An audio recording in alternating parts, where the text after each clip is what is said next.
And so when I wanted to have sensitive conversations that I didn't want to see appear in the media, I did not have those conversations in Cobra. I had those conversations just pause on that. So you're saying that the meeting, the most secure meeting in Whitehall, literally named after a room, the Cabinet Office briefing room, where you've got to leave your phone outside, it's swept for bugs. That meeting was so insecure that you didn't feel that you could speak candidly at it. You said you were concerned about leaks. That's presumably the implication. Certainly. I mean, you can just look at the record. I mean, the meetings are of the Access Committee, which was supposedly the secret negotiation committee for Brexit, which operated out of the Cobra rooms at my request from summer 2019, leaked like a sieve continually. Okay. So you had Cobra, which was nominally the fulcrum of the response. Yes. But you didn't go, the Prime Minister didn't go. You said on one of your tweets this week that if we'd had competent people in charge, we probably could have avoided lockdown 1. But you and the Prime Minister didn't consider yourself to be relevant to that meeting. Was there another meeting, or were you not the most competent, relevant people? Well, as I said, I was having meetings about it, but I was having meetings with people like Patrick, by myself, or with 2 or 3 other people in a forum where I knew that they wouldn't leak. Lots of the Cobra meetings are quite formulaic. In terms of the Prime Minister, the basic thought was that in February, the Prime Minister regarded this as just a scare story. He described it as the new swine flu. Did you tell him it wasn't? Certainly. But the view of various officials inside Number 10 was, if we have the Prime Minister chairing Cobra meetings and he just tells everyone it's swine flu, don't worry about it, I'm going to get Chris Whitty to inject me live on TV with coronavirus so everyone realises it's nothing to be frightened of, that would not help actually serious planning. Okay, but you talk about people in Number 10 and you described the dysfunctionality of Cobra. You're not just a person in Number 10. You are literally, your title was the Chief Advisor, Actually, that wasn't, with respect, that actually wasn't my title. My title was Assistant to the Prime Minister. Right. But, so you didn't consider yourself to be the most senior person in Number 10?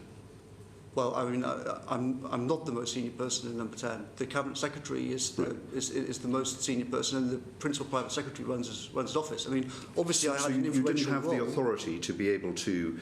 I mean, you write and often persuasively about the need to avoid sort of tram lines and groupthink. You talked about a red team that's challenging the consensus. Yeah. When you noted that the Cobra meetings were not useful meetings, didn't you have the authority in Downing Street to be able to point this out and call for change? No. To change it? No, there's lots of my authority to change things in Downing Street is extremely limited. I mean, bear in mind, at the beginning of January, I tried extremely hard to have a huge office reorganisation because, as you guys will know yourselves, the whole Number 10 building is completely hopeless in terms of a working environment. I tried in January to get everybody to move to create a whole new office system so that we could actually be more effective, and I completely lost the argument. So there are all sorts of things I tried to do which, for better or worse, I did not win the argument on. I understand. Just finally, in terms of this background, we talked about Cobra. What about SAGE? SAGE met for the first time on the 22nd of January, then it met very frequently after that. Did you attend routinely the meetings of SAGE? I attended, I wouldn't say routinely, I attended some of them. I sent Ben Warner to attend all of them, and he did. Did you have the right to attend? You delegated to Ben Warner, but could you have gone yourself if you wanted? I could have done, yes. Yeah, I see. But again, I took the view that, so in a sense, it's a slightly opposite problem of Cobra. Whereas lots of Cobra meetings are just sort of reading out PowerPoints. The SAGE meetings, quite a lot of those are technical, involving technical questions, And I am not a technical person. I'm not a smart person. I couldn't understand a lot of the models and things like that were being discussed. Ben Warner's Anyone reading your blogs technical would say that you training- had a facility with technical terms and discussions. That's wrong. That's not a good description of me at all. I sent Ben precisely because, and I involved and brought in outsiders from the academic world and from business later on, precisely because I couldn't understand a lot of the things that were being discussed and I couldn't understand the modelling that was being done. So I thought it was far better to have a PhD physicist there who could actually properly look at the documents and really understand what was being said. That he had a lot more to contribute to that than I did. Now, I listened to lots of the conversations in February and March, but a lot of it was over my head. But you write a lot about the dangers of groupthink and people going on tram lines, and precisely experts talking to each other and insiders talking to each other. The fact that you consider yourself an outsider on that, didn't it make it more important from your own writings and perspective to be able to be there to make sure that they weren't going onto the wrong... That's exactly why I sent Ben from Number 10, and it's exactly why I listened to some of the meetings and attended some of them myself. Okay. We're going to come on... It's also why I brought in outsiders to the process later on. We're going to come on to talk about the question of herd immunity, whether or not that was the policy, and Jeremy's going to ask some questions on that.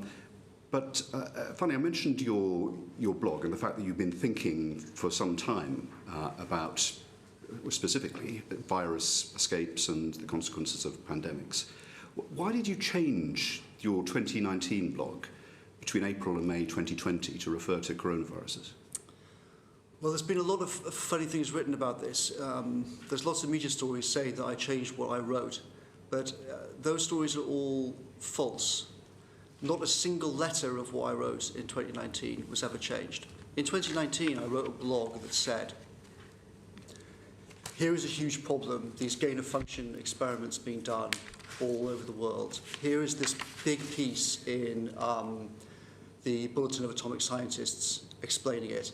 So I wrote a blog, and then I quoted a big chunk of the Bulletin of Atomic Scientists thing, and then I wrote underneath, here's what I think about it, and this should be taken more seriously in Whitehall.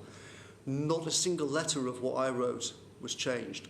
What happened was in, I think it was May, sometime in the summer, not particularly important, after the first wave had happened, I was extremely confident and turned out to be completely wrong that the whole question about a lab leak would be shortly a massive issue, because I thought that Trump was going to make it a massive issue in the election against Biden, given that Obama's administration had funded some of the gain-of-function experiments in Wuhan itself.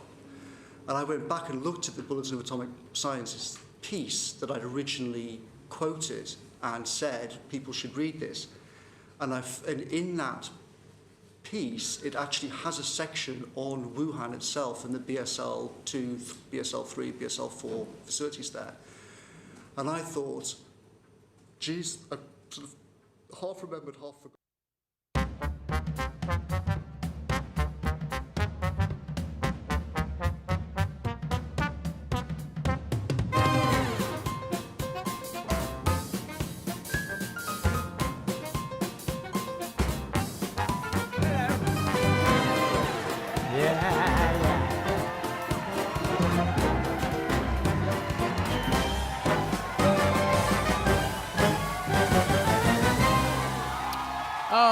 Thanks very much. That applause, of course, not for me, but for the man of the moment. Let's listen in live. So you changed the blog by adding to it things that you thought were of current interest. Correct. Right.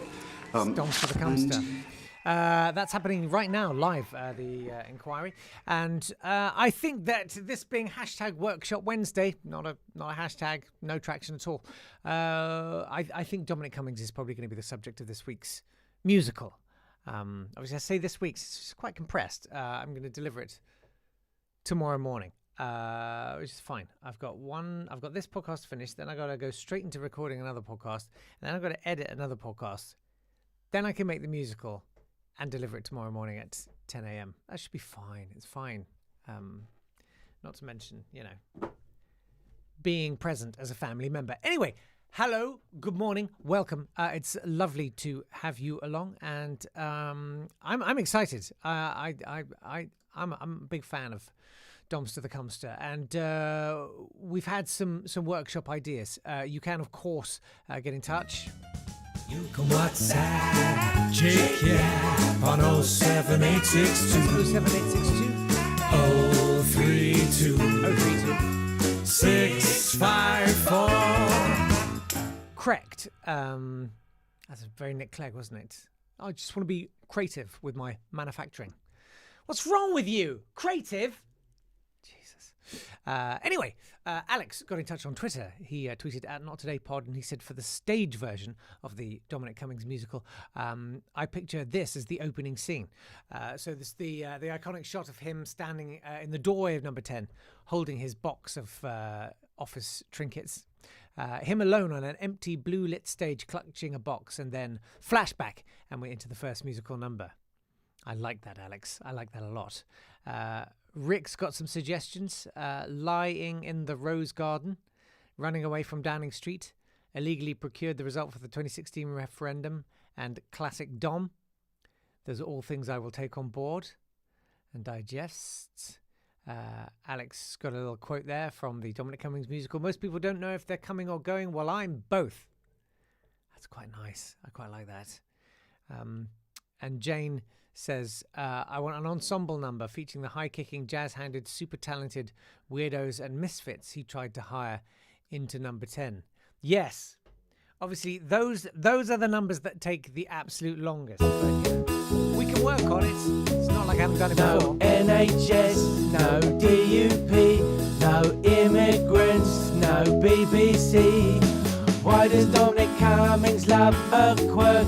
And why do only misfits and weirdos work? La la la la, la la la la la, la la la la, la la la la la, la la la. What I'm thinking is here's what I think. I'm going to start with today. We're going to start with the inquiry that's going on, like right now.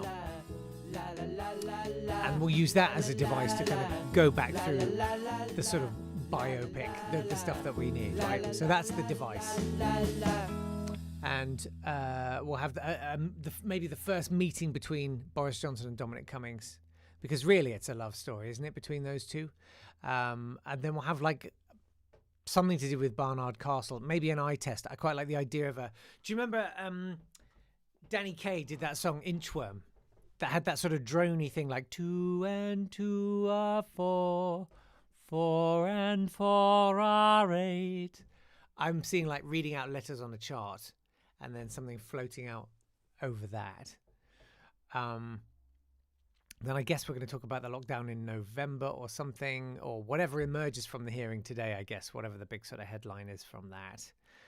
And ending, I think, on a sort of I know him so well, like imagining Boris Johnson and Dominic Cummings leaning on each other's back and singing into microphones. Something like that, I think. I think that's probably where we're going to go with it. Oh, God.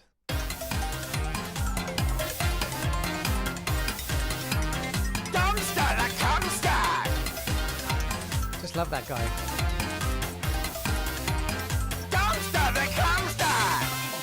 Yeah. He's still going. Should we hear a little bit? That happened and that we thought at the time. But at the time, the whole plan was based on the assumption that it was a certainty that there would be no vaccines in 2020. Vaccine 2020. Pathetic. Anyway, Lindsay has been in touch. She's emailed nottoday@swanburst.com, which you can email, or you can literally send money to via PayPal if you've got more than you know what to do with. Anyway, hi Jake and the Yip Yaps. Hey there, Lindsay. Your mention of the Rocky Horror Picture Show. Yes, not my favourite musical. Triggered a memory for me. During my freshman year of college, the guy I was dating at the time took me to see a production of the Rocky Horror Picture Show for Halloween.